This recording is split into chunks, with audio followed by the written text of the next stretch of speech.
The iPhone 17 Ultra is official, and this is shaping up to be an exciting new iPhone release from Apple.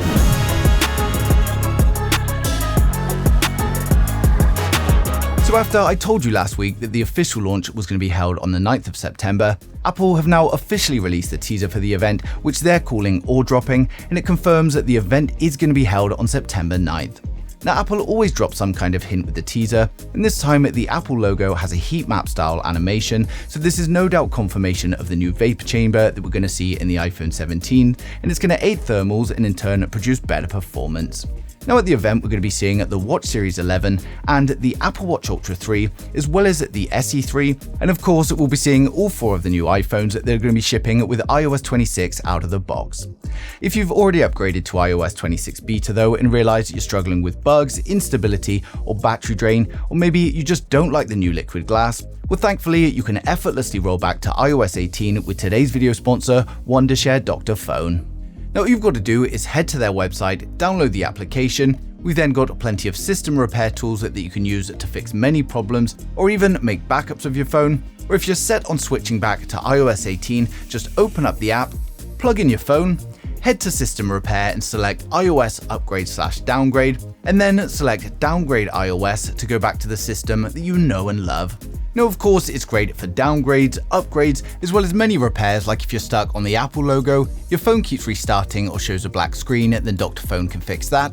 You can back up all of your apps and data, like from WhatsApp and Viber. We've even got screen unlock for Android and iOS if you've forgotten your password and can't get into the phone. So go ahead and take control of your iPhone with Dr.Fone today by clicking the link down in the description below. Now back to the iPhone 17, we've got more confirmations of a price increase across the lineup, mainly thanks to the ongoing tariff issues that Apple are facing. It's essentially going to be a $50 price hike for each model, but at least this time we do get some upgrades to justify it. For a start, both Pro models of the iPhone 17 are going to be getting a camera upgrade, and according to multiple sources, the telephoto camera is not only going to be getting an upgrade to a 48 megapixel sensor, but there are also rumors that we're going to have multiple focal lengths, and this is going to allow users to switch between 5 times and 8 times optical zoom without using any kind of sensor cropping. Now, of course, this kind of makes sense as this is no doubt going to require more space internally, and maybe it's part of the reason that we've got this new large camera module on the Pro models and not on the base models. We also had a leak showcasing internal components for the iPhone 17 Ultra, and this confirms an aluminium structure as well as the battery size and a MagSafe unit, and it also appears that the battery is going to be larger this year, and it's reported that it could be a 5000 mAh battery, which is a jump of just over 300 mAh capacity compared to last year, and I'm sure many will be happy to see it. Now, of course, we've also got the new vapor chamber with a thin copper plate to improve the thermals, and this has pretty much been confirmed by Apple now as well. While Apple phones currently do get quite hot during intense sessions, they still perform incredibly well compared to the competition. So this change is not only going to mean a cooler iPhone under heavy use, but it's also going to allow them to push the A19 Pro even further and get much better performance out of it. Now, we've also got news of an official crossbody strap for the iPhone 17, and it's got this magnetic design that you can see here. So it's interesting to see a new accessory from Apple, but it's not something I'm personally going to use. Now, of course, I've created these renders here of the iPhone 17 Ultra, including the ones in the hand, to give you guys a good look at what you can expect to see. It's going to be interesting to see on the 9th of September how close this is to the real design, considering I did make these renders a long time ago based on the leaks. Now, personally, I think design-wise it's going to be spot on, but color hues may be a little bit different, and of course, it's not long until we find out. Now, for those excited though, we're now going to run through the full specs, design, and the expected pricing of each model of the iPhone 17, and we can see how accurate these were at the official event. So hit subscribe now and we'll get right into it. So first up, we've got the standard iPhone 17. With the standard iPhone 17, we get a 6.1-inch Super Retina OLED display, which for the first time ever is going to be a 120Hz LTPO display. It's coming with a resolution of 1179 by 2556 and protected by the next-gen ceramic shield. We also get a peak brightness of around 3000 nits. We get the new and improved Face ID sensor, which may allow Apple to shrink the size of the dynamic island, and then the selfie camera gets an upgrade to a new 24 megapixel selfie camera. And then over on the rear, it's going to be another dual camera setup with a 48 megapixel primary and a 48 megapixel ultra wide. is powered by the A19 chipset and comes with 8GB of RAM and up to 1TB of storage, and is powered by a 3600 mAh battery with an upgrade to 45W fast charging, and it's going to come with 5G Advanced, Bluetooth 5.3, Wi-Fi 7 and NFC. It will of course ship with iOS 26 and is expected to launch from around $850 in mid-September 2025. Next up, we have the iPhone 17 Air, and this is going to be replacing the Plus model. With the iPhone 17 Air, we get a 6.6-inch Super Retina OLED display. It's coming with a resolution of 1290 by 2796 with a peak brightness of 3000 nits and a 120Hz refresh rate, and it's going to be protected by the next-gen ceramic shield.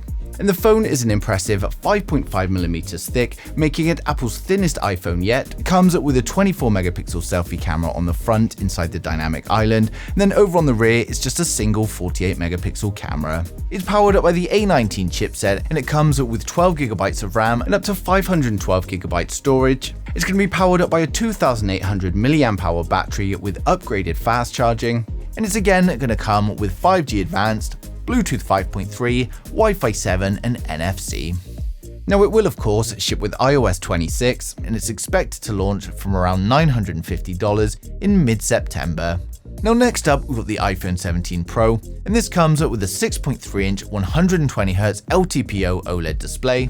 It's coming with a resolution of 1206 by 2622. It's protected by the next-gen ceramic shield, and it's coming with a peak brightness of around 3000 nits. Despite early rumors of an under-display Face ID sensor and no dynamic island, it seems that this isn't going to be the case and it's going to be the same dynamic island as last year. Now the selfie camera is upgraded to a 24-megapixel selfie camera, then over on the rear we've got a 48-megapixel primary camera, a 48-megapixel ultra-wide, a 48-megapixel periscope and of course a LiDAR scanner. It's powered by the A19 Pro chipset, and it comes with 12GB of RAM and up to 1TB storage. It's powered by a 3600 mAh battery with an upgraded 50W fast charge, and it also comes with advanced 5G, Bluetooth 5.3, Wi-Fi 7 and NFC. It will of course ship with iOS 26 and is expected to launch from around $1050, and again is coming in mid-September. Now finally, we save the best till last, the iPhone 17 Ultra. With the iPhone 17 Ultra, we get a 6.9-inch 120Hz LTPO OLED display. It's got a resolution of 1320 by 2868. It's protected by the next-gen ceramic shield, and it also comes with a peak brightness of around 3000 nits. Despite early rumors of an under-display Face ID sensor and no dynamic island, it seems that this isn't going to be the case and it's going to be the same dynamic island as last year.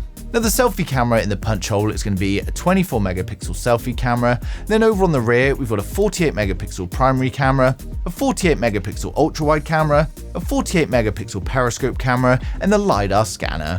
It's powered by the new A19 Pro chipset, and it comes with 12GB of RAM and up to 1TB of storage. It's going to be powered by a 4700 mAh battery with an upgrade to 50W fast charge, and it also comes with advanced 5G, Bluetooth 5.3, Wi-Fi 7 and NFC. Now it will of course ship with iOS 26 and is expected to launch from around $1250 in mid-September. So overall, the iPhone 17 series is looking like an exciting release from Apple. It's the first time we're going to get to see the ultra slim Air model, and of course we finally get a change to the iPhone's design, which has remained very similar for a long time.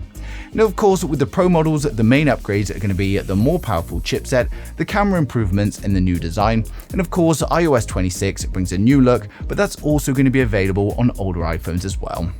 Now still, given it's got so many similarities to the predecessor, I don't think anyone with an iPhone 16 is going to be rushing for an upgrade, but for those of you with an older iPhone or looking to try out your first iPhone, then it's going to be a great choice. Now of course, the official launch is just around the corner, but if any more leaks come in the meantime, I'm going to be sharing them straight away, so make sure you subscribe so you don't miss a thing in the future.